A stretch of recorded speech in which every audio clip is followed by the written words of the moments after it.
Oleh karena itu, isu yang sedang hangat sekarang ini, di mana posisi KPPU? Ya, karena importasi gula tersebut sebetulnya bukan hanya terjadi pada masa pemerintahan, pada masa kepemimpinan Menteri Perdagangan yang bernama Tom Lembong. Saya minta data, dan saya minta kajian. Pimpinan mudah-mudahan bisa, karena ini akan membuka ruang kita untuk meminta KPPU melakukan tugasnya begitu. Ketahanan pangan, swasembada pangan, apalagi mencapai kedaulatan pangan, tidak mungkin kalau mafia pangannya tidak diberantas. Pada Kementerian Perdagangan dan instansi entitas terkait, dan di sini ada tentang impor gula yang rame 108.000 ton. Ini hasil BPK. KPPU di mana suaranya, Besti? Ya, silakan. Tadi sebenarnya udah dipanggil. Ya. Jangan lupa on. Assalamualaikum warahmatullahi wabarakatuh. Salam sejahtera untuk kita semua. Om Swastiastu, Namo Buddhaya, salam kebajikan, rahayu. Yang kami hormati pimpinan dan anggota Komisi 6 DPR RI, yang kami hormati Ketua Badan Perlindungan Konsumen beserta jajarannya, Ketua KPPU, Komisi Pengawas Persaingan Usaha beserta jajarannya. Terima kasih untuk pemaparannya. Saya mulai dengan ingin mengusulkan juga kepada pimpinan dan anggota, kiranya di dalam rapat internal terkait politik legislasi yang akan diusulkan di dalam program legislasi nasional 2024-2029 dan program legislasi nasional prioritas di tahun 2025, kiranya saya ingin kita membahas, mempertimbangkan perlunya revisi atas Undang-Undang Nomor 5 Tahun 1999 tentang larangan praktek monopoli dan persaingan usaha tidak sehat, dan Undang-Undang Nomor 8 Tahun 99 tentang perlindungan konsumen. Karena kedua isu tersebut dalam analisis yang saya lakukan, produk hukum yang ada yaitu berupa undang-undang sudah harus diperbaiki karena situasi, kondisi termasuk geopolitik dan geoekonomi yang juga mempengaruhi terhadap persaingan usaha dan kemudian juga perlindungan konsumen tentu telah berubah, sehingga dua revisi undang-undang tersebut saya berharap juga dapat diajukan oleh Komisi 6, tentu kita dalam koordinasi dan komunikasi dengan BPKN dan KPPU. Kedua, untuk perlindungan konsumen saya setuju saja kalau anggarannya ditambahkan, Pak, karena masalahnya juga besar, tadi sudah disampaikan oleh beberapa teman. Saya ingin fokus hari ini kepada Komisi Pengawas Persaingan Usaha, Bapak Ketua Komisioner. Semoga tidak ada keributan lagi seperti di akhir periode kemarin ya. Bapak enggan dalam tanda kutip untuk memberikan laporan hasil kajian kepada kami. Nah, namun demikian saya ingin mulai dengan para Bapak Ibu yang saya hormati. Telah terbit Peraturan Presiden Republik Indonesia Nomor 100 Tahun 2024 tentang Komisi Pengawas Persaingan Usaha yang ditetapkan di Jakarta 10 September 2024. Kenapa ini menjadi penting? Karena menurut saya sambil menunggu revisi Ibu Ketua, inilah landasan hukum kita bersama. Perpres ini memiliki kekuatan hukum yang mengikat bagi kita semua. Nomor 100 tahun 2024 tentang Komisi Pengawas Persaingan Usaha.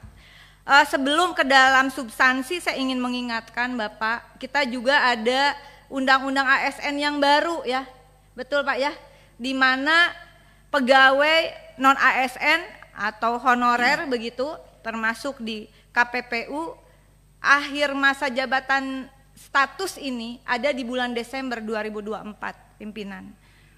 Namun dalam pantauan saya tidak tahu sejauh mana para pimpinan di KPPU ini mengurus status pegawai KPPU yang 95%-nya non ASN. Total kurang lebih 411 pegawai kalau saya tidak salah.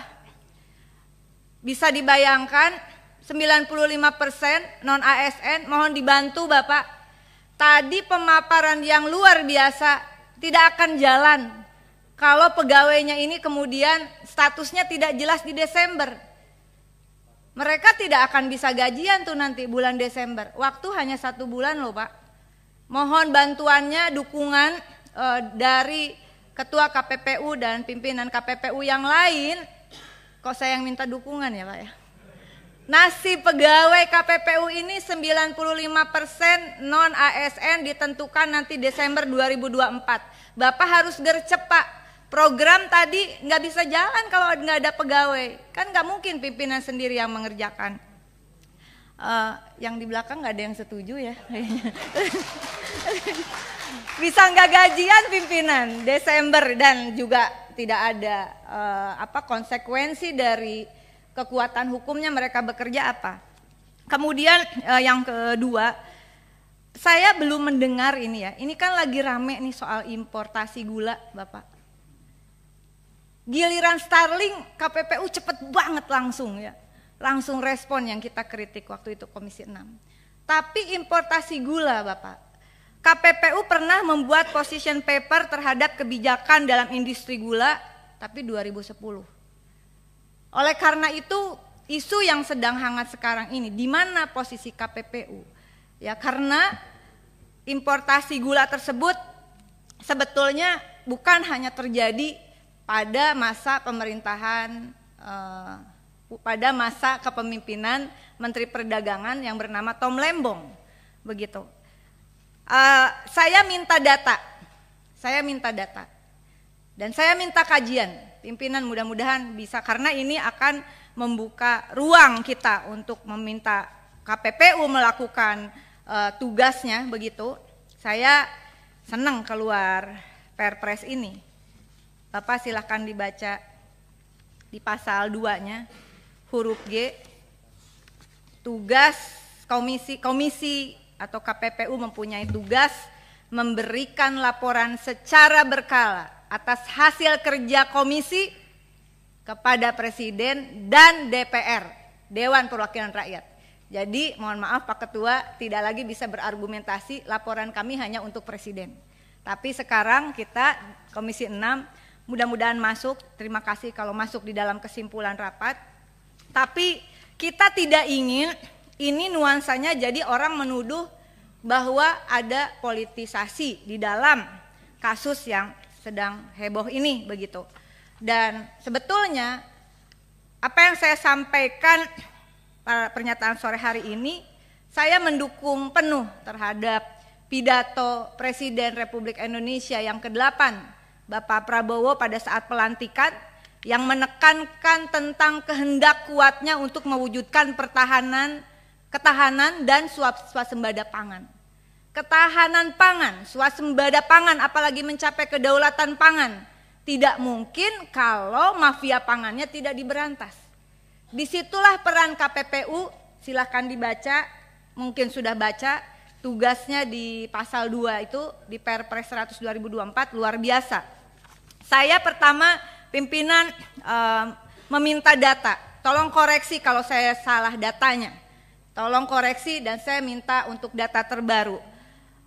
Impor gula Menteri Perdagangan Tom Lembong 2015-2016 kurang lebih 5 juta ton, tapi kalau data BPS 8,11 ton.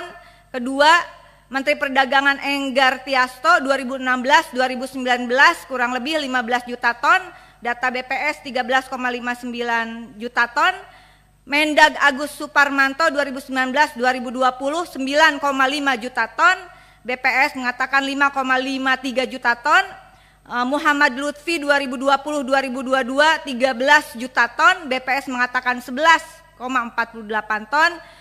Mendag Bapak Zulkifli Hasan 2022-2024 18 juta ton, tapi data BPS 8,72 ton. Importasi ini bukan sesuatu yang menurut saya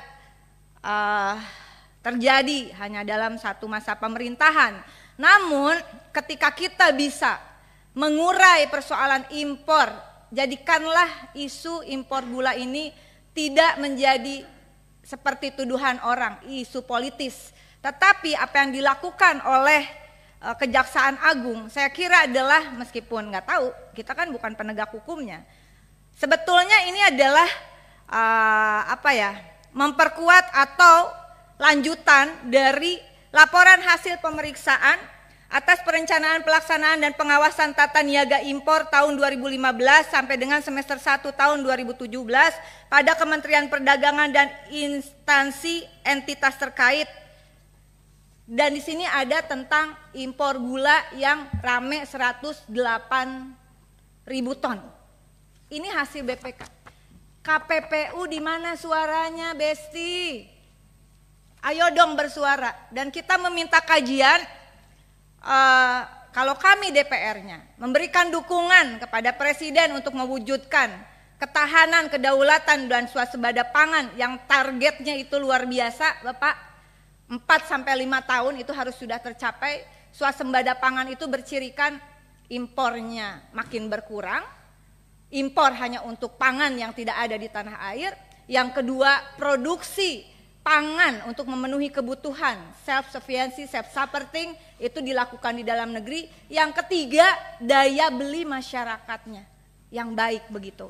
Oleh karena itu, dengan seluruh hormat saya mohon, karena tadi dari postur anggaran untuk kajian paling tinggi, saya meminta agar mendesak ya, nggak ada suaranya, ini lagi penting loh Pak, karena habis ini juga ada, apakah kita akan tergantung terus pada impor, betulkah kita membutuhkan impor? Oleh karena itu kajian yang dimaksud saya minta juga dengan analisis hukumnya, terutama Undang-Undang Nomor 18 Tahun 2012 tentang pangan, pasal 36 ayat 1, impor pangan hanya dapat dilakukan apabila produksi pangan dalam negeri tidak mencukupi dan atau tidak dapat diproduksi di dalam negeri. Kedua, impor pangan pokok hanya dapat dilakukan apabila produksi pangan dalam negeri dan cadangan pangan nasional tidak mencukupi. Ketiga, kecukupan produksi pangan pokok dalam negeri dan cadangan pangan pemerintah ditetapkan oleh menteri atau lembaga pemerintah yang mempunyai tugas melaksanakan tugas pemerintahan di bidang pangan.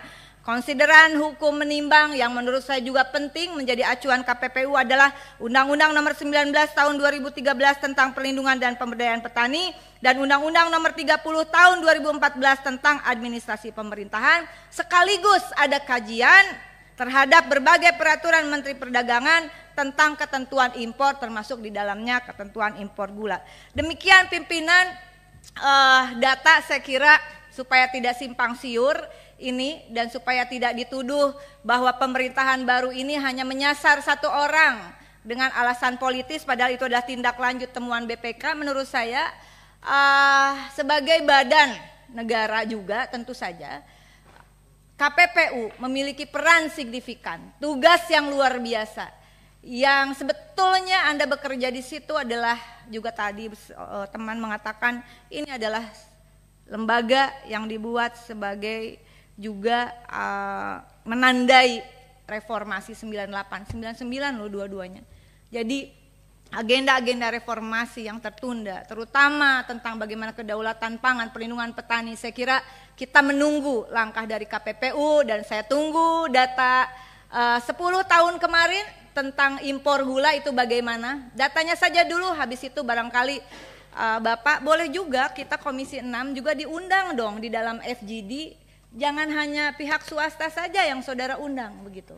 Undanglah kami sebagai mitra supaya FGD itu Pak Andre ini banyak sekali materinya yang bisa juga di-share pada saat FGD. Ada keseimbangan ini yang diundang KPPU bukan hanya entitas badan usaha tetapi juga Komisi 6 sehingga apa yang dari FGD itu bisa kita juga lanjutkan di dalam pembahasan Komisi 6. Demikian, mohon maaf kalau terlalu panjang. Terima kasih. Wallahul muwaffiq ila aqwamit thoriq. Wassalamualaikum warahmatullahi wabarakatuh. Waalaikumsalam. Terima kasih tetehku, luar biasa. Terima kasih. Mungkin terima kasih pimpinan, kami akan singkat karena ada 13 yang tentu menanggapi. Yang pertama Pak Adi, terima kasih Pak Adi. Roadshow kita jalankan, tadi pagi juga kami roadshow, kemarin juga roadshow terus Pak untuk energi, gas dan sebagainya. Untuk Pak Andre, saya kira kita sangat senang Pak Andre membuka lebar-lebar. Kami berterima kasih, Mekarta selesai, susu formula selesai, kemudian gagal ginjal Pak Andre. Luar biasa ucapan terima kasih dan banyak hal yang kolaborasi waktu itu Pak Andre. Kami nggak mampu kalau Mekarta kan gitu Pak, kami digugat dan sebagainya, ketir juga kita minder kan, tapi ketika Pak Andre tampil dan kemudian gebrak-gebrak kami semangat lagi kan gitu. Itu terima kasih dan barangkali karena sudah Komisi 6 sudah pimpinan terbentuk dan semuanya sudah ini, tentu kami akan terus menginformasikan, berkolaborasi karena memang kita semua kepingin kolaborasi ini terus jalinan kita ini, karena case tahun lalu kita luar biasa dan kalau kecil-kecil barangkali lebih enteng, tapi kalau yang besar tentu kita seperti itu. Tuh, Pak, ingat Pak, nggih, siap. DPR ini lembaga tinggi negara. Siap. Kami ini setara dengan Presiden Pak. Nggih. Ya, Bapak pahamin ini. Dan anggota DPR, Teh Rike dan Ibu Estu dan yang lain ini kami dipilih rakyat Pak. Menteri itu dipilih Presiden. Ya, jadi Bapak nggak usah ragu lapor kepada kami karena kami dipilih rakyat dan kami memang ditugaskan oleh rakyat untuk bekerja untuk rakyat. Jadi Bapak nggak usah ragu dengan DPR. Ya, insya Allah DPR bisa gigit itu orang-orang yang merugikan rakyat. Makasih Pak. Siap Bang Andri. Laksanakan Bang Andri. Untuk Bu Restu saya kira karena dari Jatim ini Bu ya, soal jajanan rakyat, jajanan pasar sampai soal PLN sampai soal macam-macam, saya kira rekomendasi kami sudah lengkap Bu. Dari 270 itu 80 sudah rekomendasi termasuk jajanan pasar Bu, mulai dari pembatasan rokok di sekolah sampai jajanan pasar, SOP sudah kita ada kan, dan kita sudah rekomendasi ke pendidikan dan sebagainya.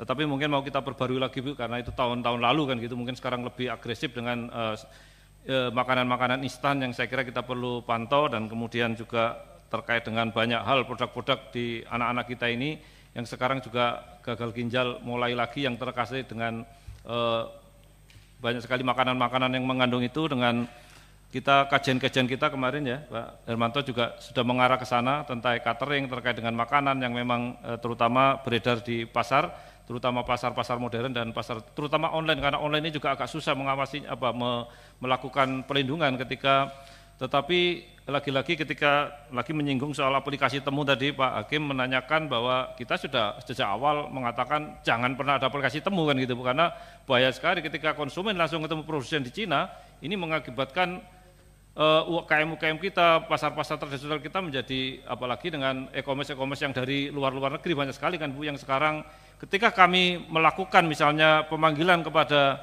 Traveloka, Tokopedia misalnya, kasus yang tadi ditanyakan PLN misalnya Mas, itu memang PLN selesai Bu, Tokopedia juga selesai, tetapi ada beberapa e-commerce yang kantornya di luar negeri. Ini tentu catatan bagi kita bagaimana kemudian kita bisa menyelesaikan kan gitu. Maka tentu untuk itu kolaborasi Komisi 6 sangat kita butuhkan, ketika dengan asing-asing ini agak susah sekali kan gitu Bu. Itu kira-kira kalau Bu Restu ini memang ibu-ibu, jadi pertanyaannya lebih ke persoalan humaniora keibuan kan gitu.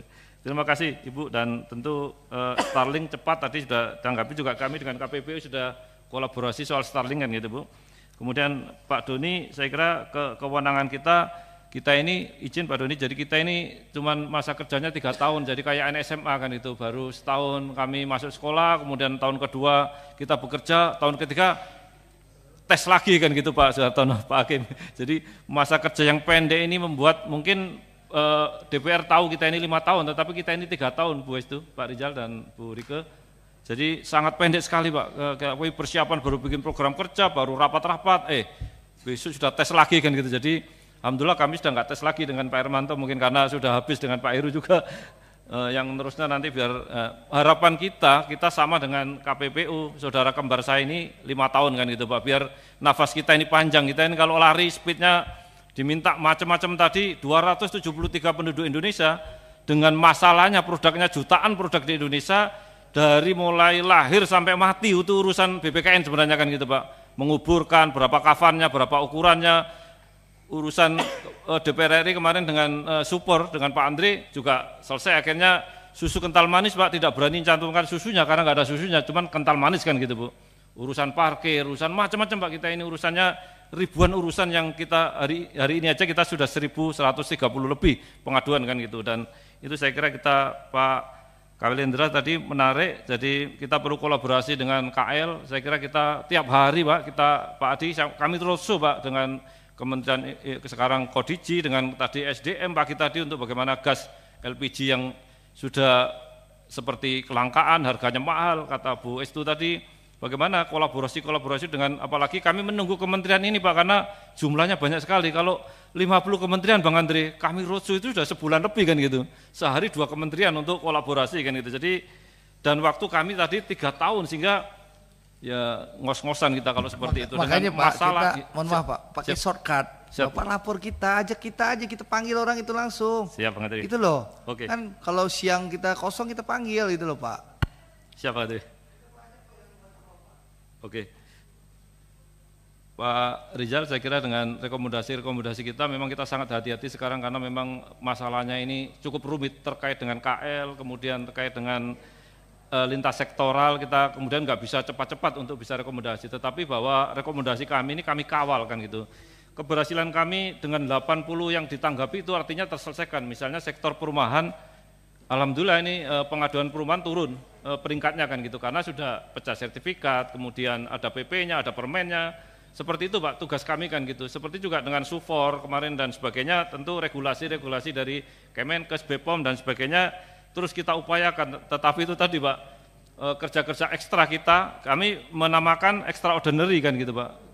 Tiap hari kita ber-23 ini ya habis-habisan Pak, siang malam, apalagi komisi pengaduan ini sampai malam terus juga, karena ya kita tidak punya kewenangan eksekusi, tetapi kami harus menyelesaikan kan gitu Pak. Tentu dengan daya upaya kita harus hadir, karena kami ini mewakili pemerintah kan gitu Pak. Tentu kolaborasi dengan Komisi 6 itu sangat kami tunggu-tunggu, karena memang kita berharap seperti itu.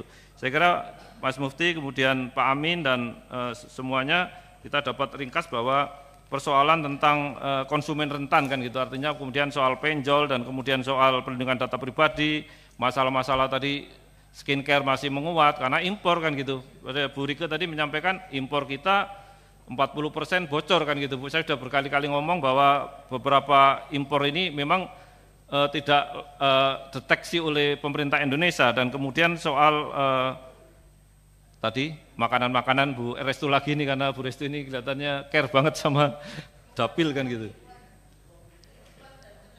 Kenenekan, ke ibu-ibuan dan ke eyang.